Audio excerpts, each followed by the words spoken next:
नमस्कार दोस्तों, स्वागत है आपका SSC learning point by Singh sir. आज हम करेंगे 18 सितंबर की शिफ्ट 3 का पेपर। चलिए स्टार्ट करते हैं। टाइम वेस्ट तो करना नहीं है। आशा है कि आप लोग अपना रिवीजन अच्छे से कर रहे होगे और पढ़ाई अच्छे से कर रहे होगे। और जिसके भी नंबर कम है तो ये सोचकर बैठना नहीं है कि अब नहीं होगा, आगे के लिए अब आराम से तैयारी करेंगे। अभी से लग जाओ, ठीक है, ये समझ लो, क्योंकि टाइम पता नहीं लगता कब निकल जाता है। तो अभी से तैयारी करो। तो पहला सवाल है, करे कंपनी डी द्वारा उत्पादित स्कूटरों की संख्या, औसत संख्या तीन कंपनियों एबीसी द्वारा उत्पादित स्कूटरों की संयुक्त संख्या से कितने % अधिक है। ये चीज मैटर करती है, संयुक्त संख्या। अब जैसे आप डी का निकालते बटे में एवरेज, क्योंकि 4 है ना, तो 4 एवरेज के लिए 4 का भाग करना पड़ता। यही कह रहा था ना, हाँ ठीक है। अगर हम ए प्लस बी प्लस सी इनका अगर एवरेज निकालते तो बटे में 4 करना पड़ता। तो ये तो 4 लिखने की जरूरत नहीं, क्योंकि हमें एट द एंड रेशियो बनाना। लेकिन जो संयुक्त बोला ना, संयुक्त कितने हो रहे हैं, 3, तो इस 3 को डिवाइड करने की जरूरत पड़ेगी।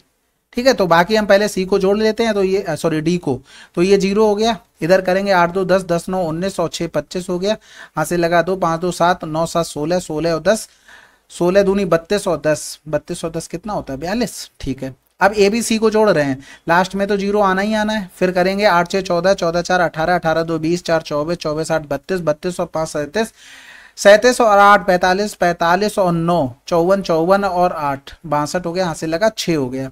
तो 6 3 9 9 5 14 14 10 24 24 और 12 36 हो गया। 36 और 4 40 40 49 56 56 और 9 65 65 और 3 68 68 और 5 73 10 83 83 1 84 84 10 94 हो गया। ठीक है, ये 4 से 4 कैंसिल आउट हो गया, लेकिन 3 तो लिखना पड़ेगा।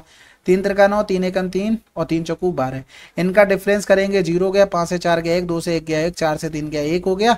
बटे में करेंगे कितना, 3140 इंटू में 100। ऑप्शन हमें बहुत बढ़िया दिए गए थे, हमें डायरेक्ट ऑप्शन का सहारा लेके भाग करना है, कुछ भी एक्स्ट्रा लिखने की जरूरत नहीं है। ठीक है, अब आप लोग, कुछ लोग ये कह रहे होंगे कि ये स्क्रीन पे लिखा है इसलिए फटाफट जोड़ दे रहे हैं। भाई हैबिट में डाल लो। ऐसा कोई मैंने रॉकेट साइंस की तरह नहीं जोड़ दिया, आप भी जोड़ सकते हो। लेकिन आप डेली जोड़ोगे ही नहीं, आप कुछ करोगे ही नहीं, तो फिर कैसे कर लोगे? कोई नहीं कर सकता, मैं ही क्या, और भी कोई, कुछ भी कोई भी नहीं कर पाएगा भाई, सब मेहनत करते हैं। यहाँ पर देखो सबसे बड़ा 5 लिखा है, तो 5 तियां 15 11 से बड़ा हो गया। 4 तियां 12 11 से बड़ा हो गया। 3 बार जा सकता है, बस खत्म हो गया। 3 चौकू 12, 3 एकम 3 1 4 हो गया। 3 त्रिका 9 हो गया, भाग चला गया, आंसर लिख दो। अगला सवाल कह रहा था, पाइप क्यू किसी टंकी को 60 घंटे में भर सकता है, जबकि पाइप आर इसे 45 घंटे में भर सकता है। क्यू और आर पाइप 6 घंटे के लिए एक साथ खोले जाते हैं, जिसके बाद टंकी को खाली करने के लिए पाइप डब्ल्यू भी खोला जाता है। ठीक है, आधे स्तर के निशान तक पहुंचने के लिए तीनों पाइपों को 24 घंटे के लिए एक साथ खोला जाता है। अकेले पाइप डब्ल्यू द्वारा पूरी टंकी को खाली करने में लगने वाला समय ज्ञात कीजिए। तो सबसे पहले तो देखेंगे Q और R हो गया, यानी कि 60 हो गया, यहाँ पर 45। एलसीएम लेंगे तो 180, यानी कि ये 3 हो गई इफिशियंसी और इसकी 4 हो जाएगी। अब एक चीज देखो भाई, पाइप चल रहे थे आधी टंकी भरने तक। कब तक चल रहे थे? आधी टंकी भरने तक। तो यहाँ पर 6 घंटे ही चला कौन? Q और R चला। और यहाँ पर 24 घंटे कह रहा था, आधे स्तर तक पहुंचने के लिए 24 घंटे फिर से चल रहे हैं। इसका मतलब ये हो गया, अगर हम यहाँ पर 24 घंटे फिर से क्यू आर को चला दें तो कितने घंटे चले क्यू आर? 30 और 4 3 7 की इफिशियंसी से, यानी कि 210। अब एक चीज बताओ कि हम आधे तक पहुंचते तो यहाँ तक भरने के लिए हमें 90 काम करना पड़ता, क्योंकि 180 का आधा कितना होता? 90। वो यही कह रहा था कि आधी टंकी भरने तक, आधे स्तर तक, लेकिन हमारा तो 210 आ गया। यानी कि अगर देखें तो 90 और 210 में ये एक्स्ट्रा क्यों आ गया? ये भी तो बात बनती है, यानी कि 120 एक्स्ट्रा आ गया, क्योंकि जो W है वो भी 24 घंटे वो खाली कर रहा है। यानी कि W की इफिशियंसी कितनी आ गई? 5 आ गई। अब 180 बटे में 5 कर दो तो इधर हो जाएगा 5 तिया 15, 5 छक्का 30, आंसर। अगला सवाल, find the average of first 125 natural number. देखो ये तो सवाल आसान है, फार्मूला याद रहे तब भी ठीक है, नहीं याद रहे तब भी हो जाता है, क्योंकि आपको पता है कि लास्ट नंबर और प्लस का फर्स्ट नंबर बटे में 2 कर देंगे, ये क्या आ जाता है? एवरेज आ जाता है। किसका आ जाता है एवरेज? पता ना, जो सीक्वेंस सीरीज चलती है स्टार्टिंग से, यानी कि यहाँ से करेंगे 126 बटे में 2, 2 छक्के 12, 2 तियां 6। अगर यहाँ से ये निकालते ये सम आया और यहाँ से एवरेज निकालना होता तो n से हमें डिवाइड करना पड़ता है। तो देखो यही बन गया।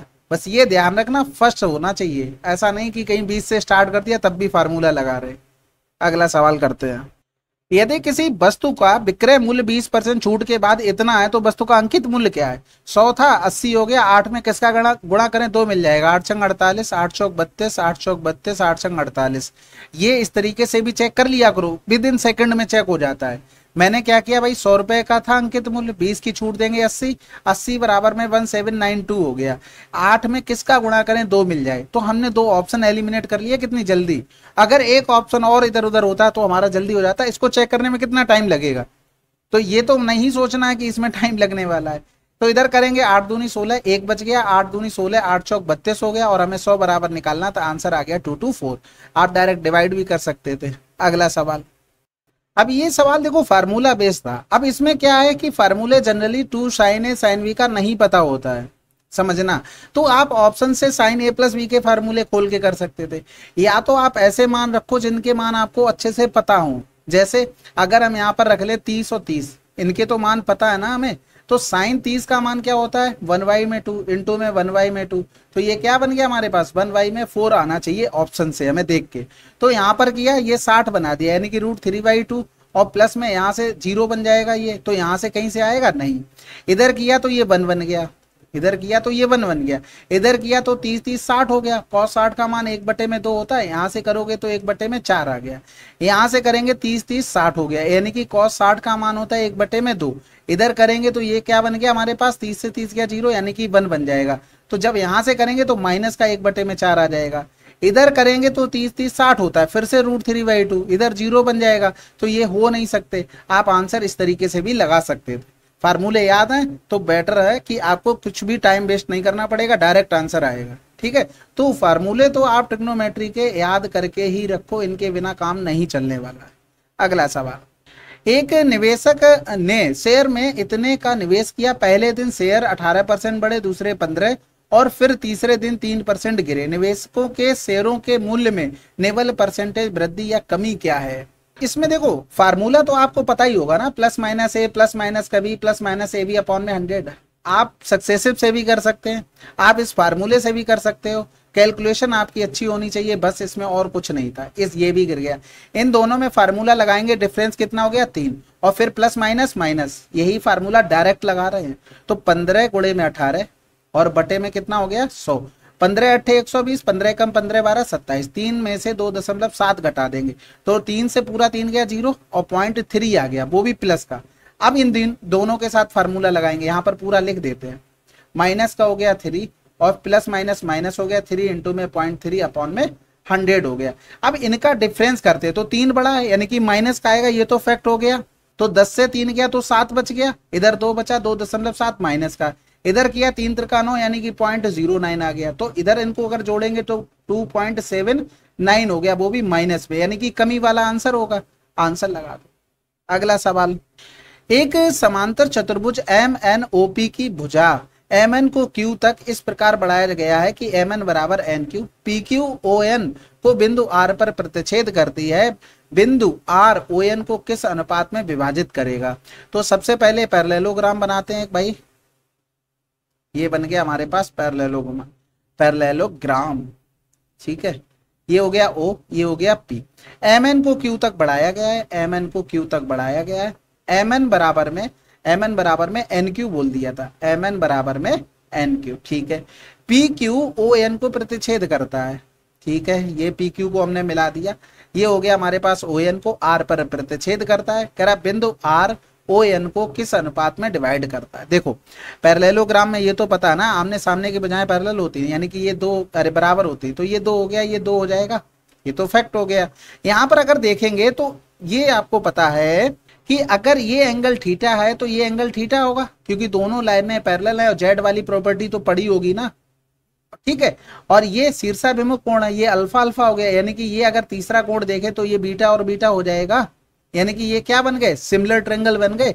अब जब सिमिलर बन गए तो इनकी भुजाओं में देखना, अल्फा के सामने इसमें 2 है, इसमें अल्फा के सामने 2 है, यानी कि रेशियो कितने का है? 1:1 का है, यानी कि इन भुजाओं में भी 1:1 का होगा, क्योंकि इसमें भी हम बीटा के सामने देख रहे हैं, इसमें भी बीटा के सामने देख रहे हैं। ठीक है, अगला सवाल कह रहा था what is the volume of cone, यानी कि हमें बताना है शंकु का वॉल्यूम, रेडियस 3 दी गई थी और स्लाइंट हाइट इतनी दी गई थी। देखो सबसे पहले अगर आयतन लिखते तो 1/3 पाई आर स्क्वायर इंटू में एच लिखते, यानी कि कहीं ना कहीं 3 का मल्टीपल हमें मिलना चाहिए, तो 3 का मल्टीपल ऊपर आना चाहिए। ठीक है, तो हमें 3 ऑप्शन मिल गए, इसका मतलब मेहनत करनी पड़ेगी, यानी कि आधा शंकु बना लेते भाई। ये सब चीजें देखते रहा करो, क्योंकि आप ये सोच रहे हो पेपर में एकदम हम ये सब चीज सोच लेंगे, कुछ नहीं हो पाता जब तक आप घर पर प्रैक्टिस नहीं करेंगे, क्योंकि वहां फिर क्या लगता है अरे यार गलत ना हो गया हो, ऐसा कर लेते हैं। तो इसका मान 3√2 दे दिया गया था और रेडियस हमको 3 दे दी गई थी। तो यहाँ से सिंपल दिख रहा है कि ये 3 होगा, क्योंकि आपने ये पढ़ा होगा ना 1 और √2 कब, जब ये साइडें बराबर हो तभी तो होता है 45 के कोण। तो ये यहाँ पर 3 हो गया, ये 3, ये 3√2 हो गया, नहीं तो ट्रिपलेट लगा के कर लो। तो यहाँ पर एच का मान 3 रखेंगे, ये 3 से 3 कैंसिल, 9 पाई आंसर। अगला सवाल कह रहा था कंपनी ए, सी और ई में मिलाकर महिलाओं की संख्या ज्ञात करें। तो देखो ये पुरुष का परसेंटेज है, ये महिलाओं का परसेंटेज है, हमें डायरेक्ट करना है। तो देखो हम डायरेक्ट कैलकुलेशन करेंगे ए, सी और ई पर, यानी कि अगर 25% 600 का निकालेंगे तो 150 आ जाएगा डायरेक्ट। 700 का 30% अगर निकालते हैं तो 210 आ जाएगा। और अगर हम यहाँ से इसका निकालते हैं 40% तो 4 पंजे 20, 4 अट्ठे 32 और 2 34 हो गया, तो 0 हो गया, 5 4 9 1 10 हो गया, 3 2 5 1 6 7 आंसर। अगला सवाल, अब इस सवाल को देखो, ये भी बहुत आसान है, आपने ये पढ़ा होगा x प्लस 1/x बराबर a दिया जाए तो x³ प्लस का 1 में x³ बराबर क्या होता है, a की पावर में 3 प्लस का 3a होता है, सॉरी माइनस का, और यहाँ पर मल्टीप्लाई आ जाता है x इंटू में 1/x। ये आया कहाँ से, इन दोनों का मल्टीप्लाई, लेकिन यहाँ कट जाता है तो फार्मूला इतना ही रह जाता है। लेकिन अब हम जो सवाल करने जा रहे हैं उसमें कटने वाला नहीं है, तो यहाँ पर अगर देखेंगे तो ये 27 की पावर में 3 हो गया, माइनस में 3 इंटू में 27 हो गया, और इंटू में 3a इंटू में 2 भी हो जाएगा, और बराबर में हमें क्या दे दिया था, 1458 दे दिया था। अब आपको टेबल याद है 27 का, तब तो देखो यहाँ पर पावर में 2 बच जाएगा, एक पावर चली गई, ये 27 चला गया, 27 पंजे 135, 27 चौकू 108। नहीं याद है तो थोड़ा सा मेहनत करनी पड़ेगी, और क्या ही बोलूं मैं। और 27 का स्क्वायर 729 हो गया, माइनस का 3 त्रिका 9 और 2ab ऐसे लिख लो, बराबर में 54 हो गया, यानी कि 9 छक्का 54, 9 ये चला गया, 9 अट्ठे 72, 9 एकम 9 हो गया, यानी कि 81 माइनस का 6 बराबर में 2ab का मान हमें निकालना था, तो 11 से 6 गया तो 5 आंसर आ गया। अगला सवाल करते हैं। अब इसको देखो, ये तो आसान है, देखो एक चीज देख लेना नीचे लिखा क्या है, 3y पहले लिखा तो हम ऐसे लिख लेते 3y का होल स्क्वायर प्लस में 4x का, सॉरी 2x का होल स्क्वायर माइनस में 2 इंटू में 3y इंटू में 2y लिखा था, बस खत्म हो गया सवाल। 3y माइनस का 2x हो गया, यहाँ पर अगर ऊपर लिखेंगे तो ये लिखा 3y माइनस का 2x का होल स्क्वायर, तो ये इससे कैंसिल आउट हो गया, यानी कि आंसर क्या आ गया, 3y माइनस का 2x। ठीक है, और इसके अलावा अगर कुछ करना चाहते हो तो भाई को कर दो 0 या x को कर दो 0, x को 0 किया तो बचा क्या, 9y स्क्वायर ऊपर बचा और नीचे बचा 3y, तो y से y कैंसिल आउट हो गया, यानी कि 3y आंसर मिलना चाहिए जब हम x को 0, ये खत्म हो गया, ये खत्म हो गया, सॉरी ये ऑप्शन तो सही है लेकिन 2x खत्म हुआ था, ये 3x 0 हो गया, 2y हमें चाहिए नहीं है, यहाँ पर 0 कर दिया, माइनस का 2y आ रहा है, यहाँ पर 0 कर दिया, माइनस का 3y चाहिए नहीं, प्लस का चाहिए, तो जैसे भी करना चाहो कर सकते हो। अब इसको देखो भाई, यहाँ पर आप सिंपल सा क्रॉस मल्टीप्लाई कर देते हैं एलसीएम लेके, तो ये बन जाएगा सेक थीटा प्लस का 1 और ये सेक थीटा प्लस का 1 होल स्क्वायर, यानी कि रूट से बाहर करेंगे तो डायरेक्ट आपको लिखना है सेक थीटा प्लस का 1, या लिख दे पूरा, चलो यहाँ पर लिख लेते हैं सेक थीटा माइनस 1 का होल स्क्वायर। अगर हम नीचे देखेंगे तो ये सेक स्क्वायर थीटा माइनस का 1, इतना लिखा नहीं जाता है, ये चीज ध्यान रखना, अगर लिख रहे हो तो फिर गलतियां कर रहे हो अपने साथ, अपने ही साथ धोखा कर रहे हो भयंकर वाला। ये हो गया सेक थीटा और ये माइनस का 1, और अपॉन में सेक स्क्वायर थीटा माइनस 1 क्या होता है, टेन स्क्वायर थीटा, ये क्या लिख सकते हैं, टेन स्क्वायर थीटा लिख सकते हैं, वो भी रूट में, रूट के बाहर क्या आ जाएगा, टेन थीटा आ जाएगा, तो 1 से 1 कैंसिल आउट हो गया, 2 सेक थीटा हो गया, और अपॉन में साइन थीटा और कॉस थीटा चला जाएगा ऊपर, 10 को चेंज कर लिया, ये अपोजिट होते कैंसिल आउट, 2 को सेक थीटा आंसर। अगला सवाल, अच्छा वैल्यू पुटिंग वगैरह चेक करना वो अपना करते रहना, क्योंकि देखो उसमें मैं कुछ एक्स्ट्रा नहीं बता दूंगा, आप जो करते हो वही करोगे, वही मैं करूंगा, ठीक है, तो उसमें अगर मैं वही चीज कर रहा हूं तो कोई मतलब नहीं है। दो समान वृत्त एक दूसरे के केंद्र से गुजरते हैं, प्रत्येक वृत्त की त्रिज्या इतनी है, तो ओवेनिष्ठ जीवा की लंबाई क्या होगी। हमेशा ध्यान रखो एक दूसरे के केंद्र से जा रहे हैं, एक दूसरे के केंद्र से, और ओवेनिष्ठ जीवा की अगर लंबाई पूछी जाए तो √3r होती है, तो r का मान 13 है तो 13√3 आंसर। अगला सवाल, अब इस सवाल में सबसे पहले छोटा ब्रैकेट, 7 से 2 गया तो 5 बचा, 29 से 5 गया 24, 8 से डिवाइड किया तो 8 तियां 24 आ गया, प्लस में 6 पंजे 30 था, माइनस का 9 था तो 9 3 12, माइनस का 18 आंसर। अगला सवाल कह रहा था दी गई अवधि के दौरान कंपनी द्वारा भुगतान की गई बोनस की कुल राशि और इसी अवधि के दौरान ईंधन और परिवहन पर भुगतान की गई कुल राशि का कितना परसेंट है। सबसे पहले तो ये बोनस रहा और कह रहा था फ्यूल एंड ट्रांसपोर्ट की बात यहाँ कर रहा है, तो सबको जोड़ना पड़ेगा, उसके बाद ही बात बनेगी। तो सबसे पहले देख लेते, परसेंटेज वगैरह में नहीं दिया, इन लाख में दिया गया तो कोई मतलब नहीं, ऑप्शन हमें इस टाइप से दिए गए नहीं, हमें जोड़ना है। तो यहाँ पर 5 5 10 की 0 हो गया, हासिल लगा 1 हो गया, 3 हो गया, 5 3 8 16 और 9 25 हो गया, हासिल लगा 2 हो गया, तो 4 चौकू 16 2 18 3 21 हो गया, यानी कि 21.5 आ गया। अगर फ्यूल की बात करेंगे तो 8 5 13 के 3, हासिल लगा 1 हो गया, यानी कि 12 हो गया, 12 14 26, 12 दूनी 24, 24 4 28 और 10 38 हो गया, 38 और 6 44 हो गया, 54 हो गया, 54 और 9 63 और 10 73 हो गया, ये आ गया। वो यही कह रहा था दौरान ईंधन और परिवहन पर भुगतान की गई कुल राशि का कितना परसेंट है, यानी कि इसका कितना परसेंट है। तो हमें यहाँ पर एक चीज देखनी है कि अगर हम इसको बराबर करते हैं तो आपको 733 से 2150 में डिवाइड करना है। अब ऑप्शन आप देख सकते हो कितने बढ़िया दिए गए थे। सबसे पहले देखो 2 लिखा 3 लिखा, 2 लिखा 3 लिखा, कितनी बार जा सकता है। सबसे पहले हम यही देखते हैं, सबसे बड़ा नंबर 7 तियां 21 अगर करोगे तो सेकंड नंबर बड़ा बन जाएगा, तो 2 ही बार जाएगा। 2 तियां 6 हो गया, 2 तियां 6 हो गया, 2 सत्ते 14 हो गया, 10 से 6 गया तो 4 हो गया, 14 से 6 गया तो 8 हो गया, 10 से 4 गया तो 6 हो गया, पॉइंट लगाएंगे 0। दूसरे नंबर पे सबसे बड़ा कौन सा होगा, पहले तो ये हटा दो। 9 लिखा 3 लिखा, 9 सत्ते 63 हो सकता है, लेकिन ये 3 बहुत ज्यादा कम नहीं लिख दिया। अब आंसर लगा दो, क्योंकि आप 9 सत्ते 63 कर रहे, 68 से कम आ रहा है, हो सकता कैरी होके थोड़ा ज्यादा आ जाता, लेकिन 8 पहुंचते 7 पहुंचते, लेकिन 3 इतना कम लिख दिया, कोई जरूरत ही नहीं थी। अगला सवाल करते हैं। एक व्यक्ति स्थिर जल में इतने किलोमीटर की दूरी 1 घंटे में तय करता है, ठीक है, उतनी ही दूरी को वह धारा के अनुकूल 45 मिनट में तय कर सकता है। धारा की अनुकूल 16 किलोमीटर की दूरी तय करने में प्रारंभिक बिंदु पर लौटने के लिए उसके द्वारा लिया गया कुल समय बताइए। देखो डिस्टेंस दोनों जगह कांस्टेंट है, तो अगर हम टाइम का रेशियो लिखते हैं, एक तो स्थिर वाला है, एक धारा की दिशा में, तो यहाँ पर 60 मिनट लग रहे थे भाई, 1 घंटे का मतलब 60। तो एक चीज पता है, स्थिर जल में उसकी स्पीड क्या है, 6 किलोमीटर प्रति घंटा, क्योंकि 1 घंटे में वो इतना ही जा रहा था। तो आप यहाँ पर देखना, इधर 45 लग रहे थे, तो 15 चौकू 60, 15 तियां 45, डिस्टेंस कांस्टेंट है, तो स्पीड में रेशियो कितना हो गया, 3 और 4 का हो गया।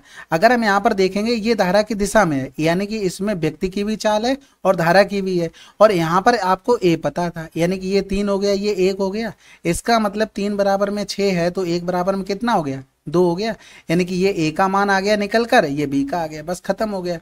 तो 16 बटे में एक बार जोड़ देंगे ए प्लस बी और एक बार घटा देंगे, बस खत्म हो गया सवाल। तो 6 2 8 दूनी 16, 6 से 2 गया 4, 4 चौकू 16, आंसर आ गया 6 घंटे। अगला सवाल करते हैं। कह रहा था एक विक्रेता ने ग्राहक को धोखा देकर 1 केजी में 20 कुकीज के बजाय 19 कुकीज देकर 95 में भेज दी। यदि विक्रेता ने 76 में कुकीज खरीदी तो लाभ क्या होगा। बहुत आसान है ये तो। देखो 20 कुकीज उसने 76 में खरीदी, हम 19 कुकीज देख लेते कितने में खरीदी, जो भी निकल कर आएगा आंसर आ जाएगा। तो सबसे पहले इसको करेंगे तो 2 तियां 6 हो गया, 2 अट्ठे 16 हो गया, 19 अट्ठे 152 हो गया, हासिल लगा कितना हो गया 15, 19 तियां 57 और 5 62 10 72.2 हो गया। यहाँ से डिफरेंस देख लो कितने का प्रॉफिट लिया, तो 10 से 2 गया तो 8 हो गया, और फिर 4 बचा, 4 से 2 गया 2 हो गया, 9 से 7 गया 2, यानी कि 22.8 का प्रॉफिट लिया। अगला सवाल, 9 अंकों की संख्या थी, 36 से विभाज्य है, तो बाई के सबसे बड़े संभावित मान के लिए इसका ऋणात्मक मान क्या है। दिया गया है कि x और बाई प्राकृतिक संख्या है।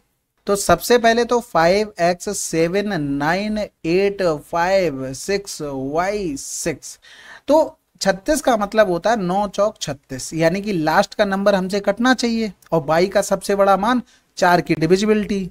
तो अगर बाई बराबर हम 9 रखते हैं तो 9 से डिविजिबल है, बाकी हटा लेते हैं जो जो भी 9 से डिविजिबल है, एक ये चला गया, और 8 5 13 हो गया, 13 5 18 ये चला गया, बचा क्या 7 6 13 और 13 6 19, 19 प्लस का x बटे में 9 हो गया। तो क्या जोड़ दें x में, सॉरी 19 में, कि 9 से डिवाइड हो जाए पूरा पूरा। तो x बराबर हमें 8 रखना पड़ेगा, यानी कि यहाँ पर रखा 8 दूनी 16 प्लस का 9 हो गया अंडर रूट में, यानी कि रूट 25 आ गया। तो ये कितना हो जाएगा 5 आंसर, वो भी माइनस का, क्योंकि उन्होंने हमसे ये पूछा था इसका मान हमें बताना है। ठीक है, तो अपनी तरफ से दिमाग नहीं लगाना कुछ भी। उस त्रिज्यखंड का क्षेत्रफल ज्ञात कीजिए जिसमें वृत्त की त्रिज्या इतनी, चाप की लंबाई इतनी है, यानी कि एरिया बराबर में एक बटे में दो चाप की लंबाई इंटू में रेडियस। तो एक बटे में दो हो गया, चाप की लंबाई कितनी दे दी थी 7, रेडियस 24, यानी कि 12 सत्ते 84 आंसर। अगला सवाल कह रहा था तालिका में दिए गए x के मान ज्ञात कीजिए। तो कह रहा there is constant growth rate, ठीक है, उनमें क्या हो रहा था कांस्टेंट ग्रोथ हो रही थी, जो इससे इसमें हुई है वही इससे इसमें हुई। भाई अगर हम यहाँ पर देखेंगे 2 जीरो हटा दें तो 90 से कितना बढ़ गया 108 बढ़ गया, यही तो ग्रोथ 10800 में होगी, तभी तो वो x का मान आ जाएगा। खत्म हो गया सवाल। तो 9 कम 9, 9 दूनी 18, 12 अट्ठे 96, 12 कम 12, ठीक है। ऑप्शन ऐसे दिए थे, नहीं तो जीरो को वैल्यू देनी पड़ती भाई। एबीसी का रेशियो हमें देखो या तो बराबर कर लें या फिर तो ऐसे ही रहने दे। जैसे अगर मान लो बराबर भी किया तो ए बी सी, बी में गुणा किया 7 अट्ठे 56 हो रहा है, यानी कि ऑप्शन में ऐसा नंबर होगा जो इनको कैंसिल आउट करने के बाद यहाँ पर आया होगा, यहाँ पर लिखा होगा इनका मल्टीपल ऐसा आ जाएगा जो 56 तक पहुंच सके। तो 23 से 56 पे पहुंचेंगे नहीं, 31 से नहीं, 32 से नहीं, 28 दूनी 56 होता है। बस खत्म हो गया सवाल। इसके अलावा 7 छक्का 42 इधर कर देंगे और फिर 12 अट्ठे 96 इधर कर देंगे। अब कैंसिल आउट कर लो, 2 दूनी 4, 2 एकम 2, 28, 2 चौकू 8 हो गया, 2 अट्ठे 16। ये लिखने करने में टाइम लग रहा है, नहीं तो 7 अट्ठे 56 देखते 28 दूनी 56 में पहुंच सकते हैं। खत्म हो गया था सवाल। अब ये सवाल बहुत बार बता चुके हैं कि 26 और 64 दोनों का सम कितना हो रहा 90 हो रहा, यानी कि हम किसी एक की जगह पे चेंज करके कर सकते हैं जो क्वाड्रेंट में चेंज होता है, यानी कि इसकी जगह हम cos 26 लिख सकते हैं, ठीक है। तो हम यहाँ पर डायरेक्ट 9 प्लस का 36। इसी तरीके से अगर हम इस वाले को लिखे पूरा तो माइनस हम कॉमन लेके 7 और cos 58, 58 और 32 90 होता है, तो यहाँ पर लिख सकते हैं 7 cos स्क्वायर 32 प्लस में cos चेंज किस में होता है साइन में, तो साइन स्क्वायर में 32 हो गया। तो यहाँ पर भी कितना बन जाएगा, यहाँ पर भी 7 लिखो, ये माइनस का 7 बन गया, यानी कि 32 माइनस का 7 ये रूट में आ गया। तो 9 6 15 45, 12 से 7 गया 25 हो गया, अंडर रूट में हो गया। तो इधर 55 25 आ जाएगा और 9 का 3 बार आ जाएगा। अच्छा 9 पन्ना पहले ऐसे ही लिख दिया, चलो ठीक है। अगला सवाल कह रहा था if we extend a chord infinitely on both side then the chord becomes secant. Secant का मतलब होता है छेदक रेखा, ये इस तरीके से बता रहा है, इसको बढ़ाते चले जाओ कहीं तक वो सीकेंड ही रहेगी, ठीक है। कह रहा था एना और वेन, ठीक है, दोनों के पास कुछ कंचे हैं, यदि एना वेन को एक कंचा देती है तो इन दोनों के पास समान संख्या में कंचे हो जाएंगे। इसके विपरीत यदि वेन एना को एक कंचा देता है तो उसके पास वेन की तुलना में 3 गुना अधिक कंचे हो जाएंगे। इन दोनों के पास कंचों की कुल संख्या ज्ञात कीजिए। तो कौन कौन था, एना था, वेन था। एना देखो इनके पास हमने मान लिया कि x था, इनके पास हमने y मान लिया। वो ये कह रहा था एना वेन को एक कंचा देती, किसको, एना वेन को एक कंचा देती है, यानी कि इनके पास एक कम हो गया, इनके पास एक बढ़ गया, इन दोनों के पास समान संख्या में कंचे हो जाएंगे, यानी कि बराबर हो गया। तो इसका मतलब x माइनस वाई बराबर 2 आ गया। आगे कह रहा था इसके विपरीत अगर वो यही चीज अपोजिट करती, यानी कि अब एना को मिल जाते किससे, वेन से, एना बेना बोल रहा हूं ना बार बार, कोई बात नहीं। अब वो कह रहा था वेन की तुलना में 3 गुना, तो भैया यहाँ पर हमें 3 गुना करना पड़ेगा। तो यहाँ से डायरेक्ट रेशियो बना लें, x हो गया और माइनस का 3y हो गया, 3 इधर हो जाएगा, 3 माइनस का हुआ और एक और यानी कि माइनस का 4 हो गया। अब इधर करेंगे तो ये x माइनस का y बराबर में मैं 2 दिया था, हमें एट द एंड सम निकालना है, तो x y की वैल्यू निकालनी पड़ेगी। तो ये माइनस हो गया, ये प्लस हो गया, ये माइनस हो गया, इधर करेंगे तो माइनस का 2y, इधर करेंगे तो 4 2 6 हो गया, यानी कि y बराबर में 3 हो गया। तो 3 रखेंगे तो x बराबर में 5 हो गया, तो 5 और 3 जोड़ देंगे कितना आ जाएगा 8। अगला सवाल, अमन ने 15% वार्षिक साधारण ब्याज की दर से इतने की राशि उधार ली। प्रथम वर्ष की समाप्ति पर वह उधार ली गई मूल राशि की वापसी के लिए इतने चुकाता है। यदि अमन दूसरे वर्ष की समाप्ति पर सभी लंबित बकाया राशि का भुगतान करता है जिसमें प्रथम वर्ष के दौरान अर्जित ब्याज भुगतान भी शामिल है, तो वह दूसरे वर्ष की समाप्ति पर कितना भुगतान करेगा। अब ये सवाल आसान बन गया है क्योंकि इस टाइप के 2-3 सवाल कर लिए ना। अगर प्रिंसिपल 100 होता, टाइम हमारे पास 2 वर्ष है और रेट हमारे पास 15%, तो भैया अमाउंट कितना बनता, 15 दूनी 30, 100 में जोड़ देते 130 बनता। तो 100 बराबर में तो हमें क्या दिया गया था 192208, 130 बराबर अमाउंट आ जाता। अब यहाँ पर समझो भाई क्या हुआ कि इस तरीके का था क्वेश्चन, उसने कहा था यहाँ पर कुछ पैसा वापस कर देना, लेकिन हमने नहीं किया, हमने पूरे पर निकाल लिया अमाउंट। इसका मतलब क्या हुआ, जो हमें यहाँ पर वापस करना था हमने इसको भी ऐड करके रखा और 1 साल का इसका जो भाई ये पैसा यहाँ पर चला जाता, लेकिन इधर ऐड करके रखोगे तो 1 साल का ब्याज भी इसमें ऐड रहा। अब यहाँ पर इसी कंडीशन में ये लगा दो, P बराबर में 100, T बराबर में 1 वर्ष, क्योंकि 1 साल की बात हो रही, रेट हमारी 15%। तो यहाँ पर अगर देखेंगे तो 100 बराबर हमें क्या दिया गया था, 20196, और इनटू में कर देंगे क्योंकि यहाँ पर अमाउंट देखेंगे तो 115 बन गया, तो 115 यही हमें इससे घटाना है। क्यों? क्योंकि आपको पता है ना भैया, ये बता चुका हूं कि इस पर हमने इसको भी जोड़ लिया, इस पर मिलने वाला ब्याज भी, तो हमने डायरेक्ट अमाउंट निकाल लिया, उसमें ये नंबर भी ऐड है, इस पर ब्याज जो मिला वो भी ऐड है। अब पिछले जब क्वेश्चन करवाए थे ना तो डिजिटल सम वगैरह की बात हो रही थी, देखो उसमें कुछ एक्स्ट्रा मैं नहीं बता दूंगा, आप सबको जोड़ेंगे गुणा करेंगे उस तरीके से करेंगे, लेकिन अपने आप को लिमिट मत करो। कैलकुलेशन आप में गट्स होने चाहिए, क्योंकि इतनी टफ कैलकुलेशन नहीं होती, आप में तरीका होना चाहिए। क्योंकि आप क्या करते हैं भाई, कभी कभी वो लिख देता है कि दशमलव के 2 स्थानों तक, फिर ना यूनिट डिजिट रह जाता है ना फिर आपका डिजिटल सम रह जाता है। जहां लग जा रहा वहां ठीक है, जहां नहीं लगता फिर रोते कि डिजिटल सम नहीं लग रहा। तो लिमिट मत करो, जहां लग जा रहा नो डाउट आप लगा लो, लेकिन लिमिट मत करो अपने आप को, ठीक है। यहाँ पर देखो आसान था, हमें केवल 2 देखने थे, लास्ट के 2 डिजिट तक। तो यहां से किया 13 8 104 यानी कि 04 आ गया, 13 दूनी 26 किया और 26 एक 27 ये आ गया, बटे में हमारे पास 10 है। इधर भी किया तो 5 दूनी 10 हो गया, 5 तिया 15 हो गया, 5 दूनी 10, 2 एकम 2, 1 10 इसलिए छोड़ रहे हैं क्योंकि यहाँ पर भी 1 10 है। तो इधर करेंगे 2 एकम 2 0, 2 ने में 18 हो गया, 0 करके 2 ने में 18 हो गया और 1 बचा, 2 अट्ठे 16 हो गया।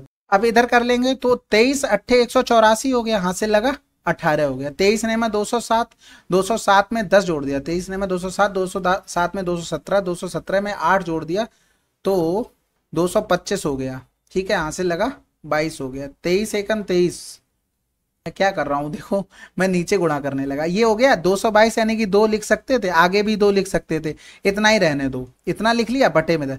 अब बताओ सवाल में क्या है आपको, 70.4 माइनस का 25.4, तो 4 से 4 गया 0, 10 से 5 गया 5, हमारा तो सवाल ऐसे ही आ चुका था, यूनिट डिजिट 5 मिल रही थी। और फिर अगर एक और चेक करना होता तब भी आसानी तो था, यहाँ पर कितना बचा हमारे पास 6, 6 से 2 गया तो 4, 45 ये भी कर लेते।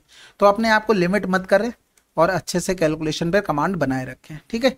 चलो फिर ये सवाल हो गया। अच्छा हाँ, यहाँ पर अगर 23 का टेबल नहीं याद होगा तो फिर कुछ कर नहीं सकते, क्योंकि आप एटलीस्ट कुछ तो एक्स्ट्रा करके चले, फिर आप में और जो पढ़ने वाले लोग हैं उनमें क्या अंतर रह गया, उन्हें टेबल 25 तक याद है, वो आगे भी एफर्ट डाल रहे, आप अभी 20 तक नहीं कर पा रहे हो, तो ये तो आपको करना ही पड़ेगा, ठीक है। चलो फिर 18 के शिफ्ट 3 ये समाप्त होती है, बाकी आप लोग बताइएगा और कैसा लगा सोल्यूशन, और वीडियो कंप्लीट करते हो तो डन जरूर लिखा करो, ठीक है, जिससे थोड़ा मोटिवेशन मिलता है, इतना लोग कंटिन्यू बराबर देख रहे हैं। बाकी मिलते हैं अगले वीडियो में, तब तक ले जय हिंद जय भारत।